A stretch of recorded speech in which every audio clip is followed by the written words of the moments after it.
The short answer is no. Like, if you're doing it because you think there's a gazillion dollars to be made in it, it's just not about the money. But if you have a real passion for business and entrepreneurship and this is your outlet for that, then I'd say yes. Welcome to Skin Deep. I'm Dr. Anna Chacon, and today we have a very special guest joining us.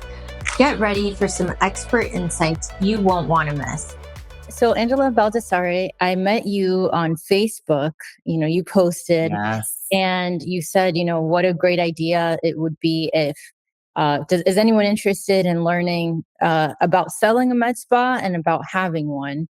And I'm a dermatologist. And of course, I actually share a space with a med spa. Okay. They rent for me. And it's been a thought that I've had. I'm limited by capital right now. Right. But I'm sure there's a lot of people thinking, should you start a med spa? But just kind of introduce yourself and how you got into that space. Sure, absolutely. Yeah. So my husband and I opened a holistic regenerative medicine practice about 25 years ago. We kind of did it backwards from how everybody's doing it these days. They're starting in aesthetics and adding that. And it just kind of grew holistically. My background is really in nutrition. And I was seeing patients who had zinc deficiencies and acne or estrogen dominance and melasma, that kind of thing. And talking to my esthetician at another, place that I was seeing her, and she was kind of frustrated about treating people topically when they had underlying issues. So it really started, 18, 19 years ago as a holistic skincare. And then as, our market grew, our need grew, there was nobody, within like 27 miles of us who was offering aesthetic services. So we brought on more and more aesthetic services and, just kind of grew organically that way. It wasn't anything like we set out to open an aesthetic center, open a med spa. It just kind of grew into that over the years. And then, yeah, we had two private equity exits over the last 8 years, and our last one was about 8 months ago. So Okay. yeah, I get asked a lot. I'm doing some coaching and consulting, and I get asked a lot, like, how do I go about starting a med spa? Should I start a med spa? And I think people are really surprised, by my answer, because what I tell them is, like, the short answer is no. Like, if you're doing it because you think there's like a gazillion dollars to be made in it, there's it's just not about the money. But if you have a real passion for business and entrepreneurship and kind of this is your outlet for that, then I'd say yes. People call me because they have a real passion for aesthetics and for injecting and for, making people look and feel their best. And unfortunately, as a business owner, there's just very little of that you get to do. I mean, like we were talking about earlier, there's the social media, there's the medical malpractice, there's the legal compliance, there's the ongoing marketing, there's the hiring and firing and training and HR and things like that. It's so much more business ended, heavy weighted in that end of it than you think it's going to be. I would just say that, like, if you have a passion for that, then yeah, go for it. If your passion is aesthetics, find an amazing clinic to work for. You know, Patients used to say all the time, like, oh, you're so lucky you own a med spa, you get free lasers. I'm like, yeah, so that laser that costs you $1,400 cost me $500,000. Like, Yeah. this is not, this Is is not is that free. really how much they cost? Because I'm outraged. I actually did a whole year of laser fellowship at Yeah. University of Miami, and I cannot afford a laser. And Yeah. I don't really, I guess one of the things with the med spa that I've noticed is a lot of people are comfortable taking on debt, and I'm not. Yeah. I mean, Yeah. it gets a lot of startup companies, in trouble when you realize, like, how much it costs to buy these devices. And then look, so Mm. you Yeah. bought this great device, you bought a Cyton Halo or whatever else. Then it's $175 every time you have to add a tip. Then, once you're out of your warranty phase, then it's $1,600 a month for the warranty to keep up with it. I mean, it's just, there is a lot of expense that I don't think people, like, take into consideration, like Botox, right? I mean, it's not just the medication. It's the syringes, it's the alcohol wipes, it's the electricity, it's the person who books the call, it's the medical malpractice, it's the training, it's the there's so much more than just the cost of the medication that goes into it.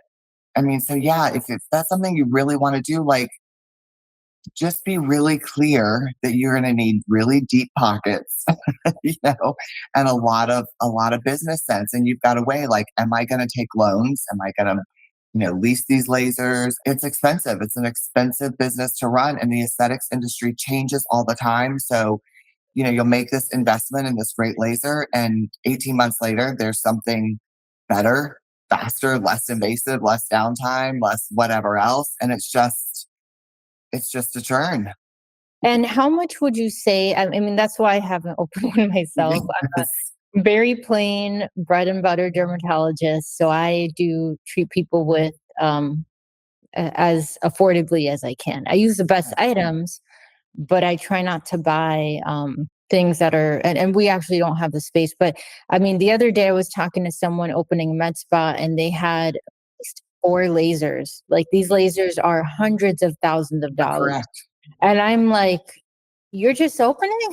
Like, Yes. what kind of, I mean, that sounds insane to me It without is a patient insane. base, without a patient.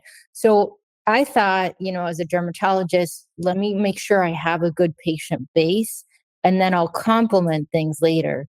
But we're talking like this is going to be much, much later, like not anytime soon. Yeah.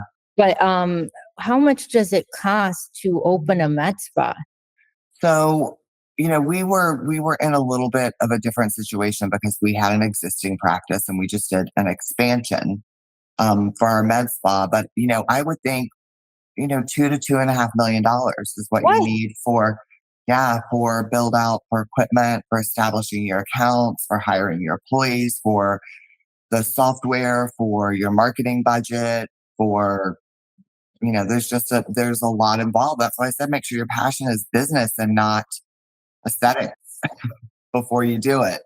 Like an MD, like a dermatologist, a cardiologist, anybody else, you can get a beautiful space. I mean, it's not like it was 40 years ago where you hung a shingle. You still have to do the marketing and you still have to Yeah. do Yeah. everything else. But the difference is you have a service that people need, right? A med spa Mhm. is the service people want. Nobody needs med spa services. Right.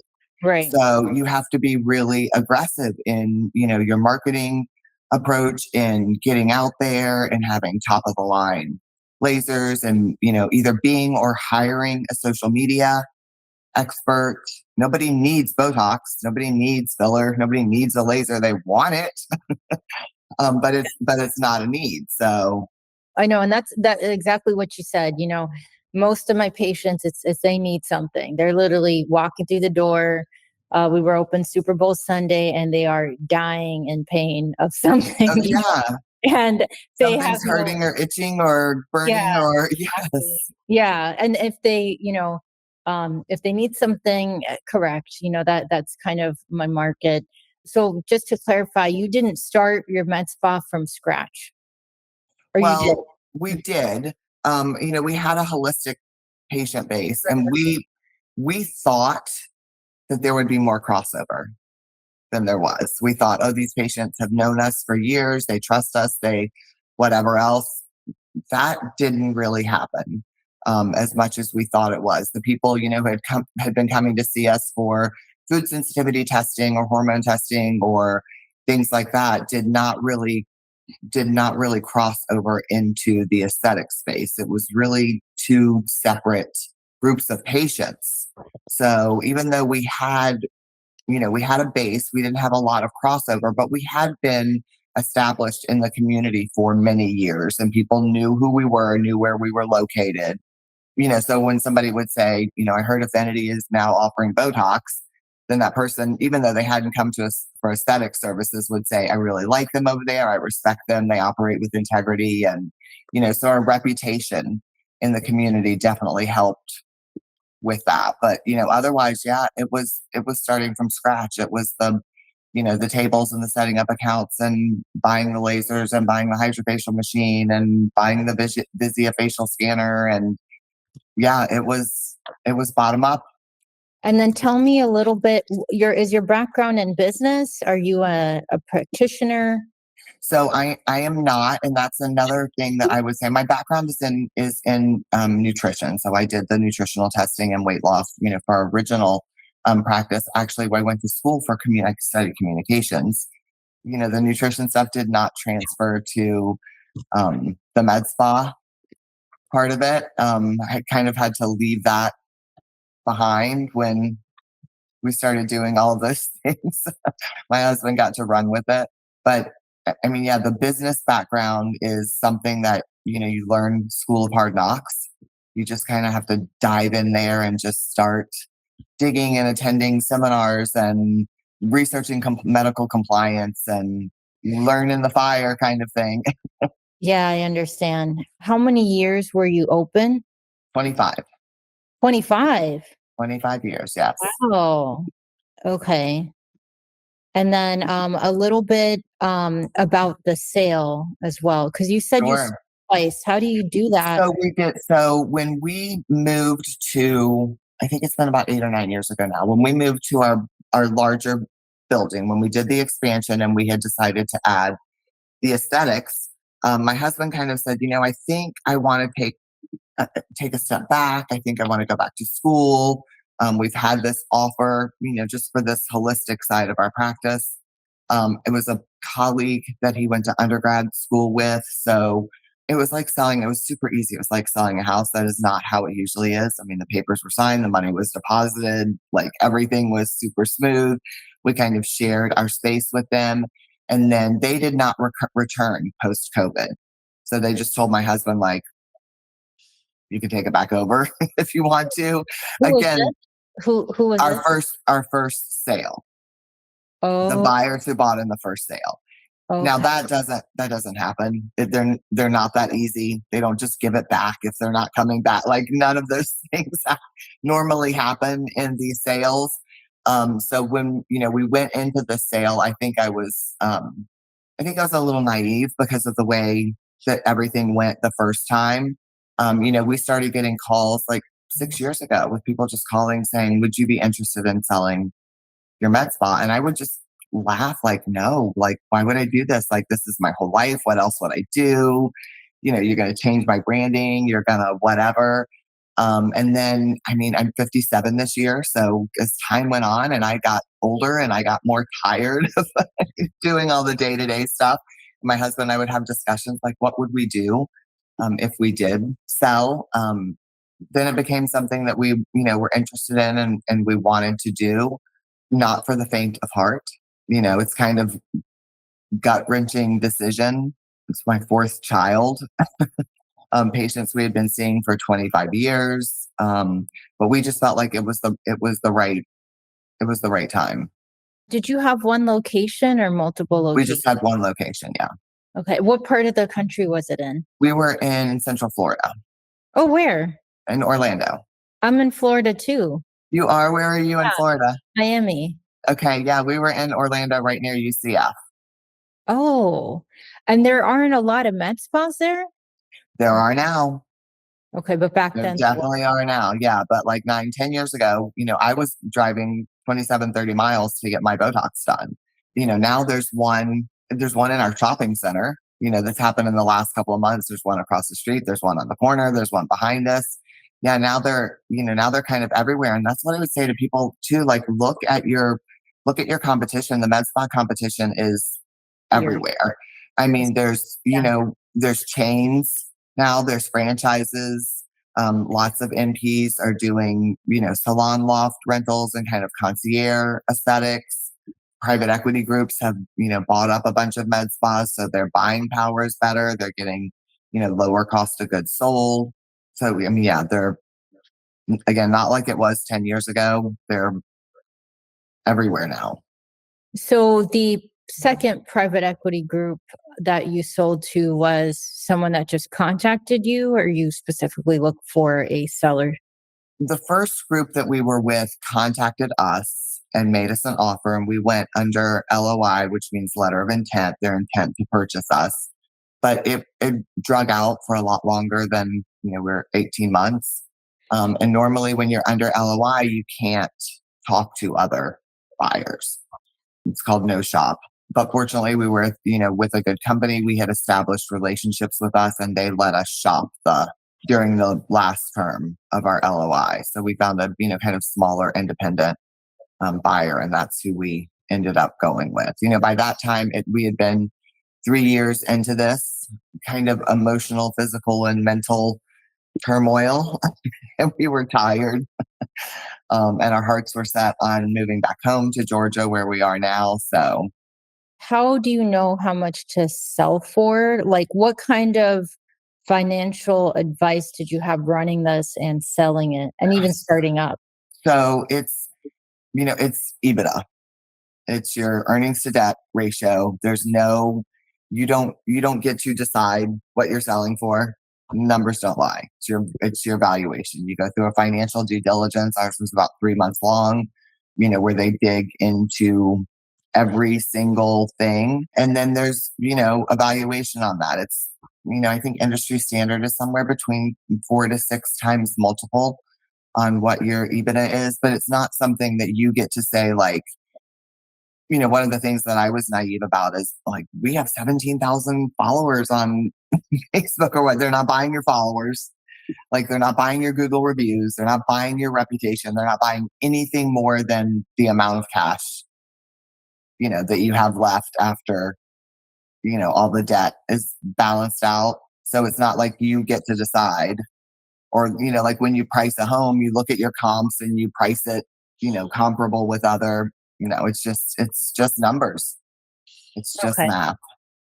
And did you have an accountant helping you or like a CFO helping you? So we had, I mean, our accountant, who we had had for many years, obviously had our records, but no, the companies normally do their own due diligence. So you just turn over your bank statements, your QuickBooks, your tax returns, your everything to, whichever equity group is doing your financial due diligence. How long does the process take? And did it include like employees? And did you own the location or was it like in a No, it was a lease. And private equity groups that are looking to buy are really not interested in your land. real estate? Yeah. And it's what it really is it's an asset purchase. So they're purchasing your assets. Your lasers, your book of customers, your revenue, things like that.